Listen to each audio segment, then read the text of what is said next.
So a lot has changed technically since Mortal Kombat. So the tech team's been hard at work with an all-new real-time lighting system. They have an all-new character material system, so the characters look really realistic.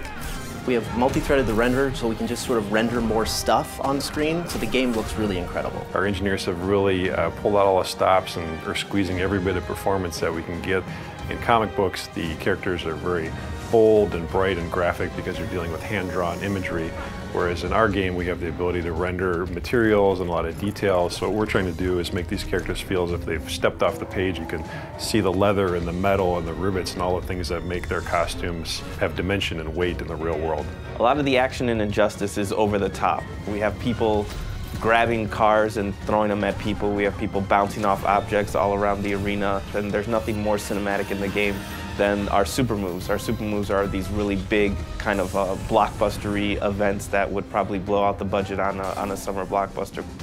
So our mantra for this game has always been, this is the big blockbuster summer movie that you've always wanted to see with superheroes. The environment choice in Injustice is just as important as the character choice. We have several interactable zones spread out among each one of the environments, and they're not cookie cutter. They're not placed in the exact same place for each environment. So depending on your style of gameplay, you're going to want to pick an environment that kind of eases towards your style of gameplay. We have multiple levels on many of the arenas as well, and every time you play the game, it's going to be a little bit different. The button layout has changed in Injustice from Mortal Kombat. First, we got rid of the block button. You now hold back to block for all attacks. Also, 3 attack buttons, light, medium, and hard. So the additional button we call the character trait button, and that's a specific attack designed to showcase each character. So in the case of Nightwing, he uses the button to switch between his Kali stance using Kali sticks and his staff stance where he uses a staff, and there's completely different attacks. In the case of Cyborg, he uses the button to sort of charge up his health, so you're going to get different effects for every character. The combo system in Injustice will feel very familiar. Instead of using a special move to start a combo, you actually will use your special moves to link combos. You can also cancel out of a combo to link into a level transition or into a pop-up. DC's been incredibly supportive on this project and actually pushing us to take things farther than we ever thought we'd be able to get away with. Superman in particular was fun to work on. We had a lot of freedom with trying things as far as materials and adding little armor bits and playing with the way that his logo ties into his cape, things like that, which normally you'd think you wouldn't have the freedom to play with such an iconic character, but DC was very supportive the whole way. The coolest thing about working on Injustice is obviously learning a lot more about the DC lore.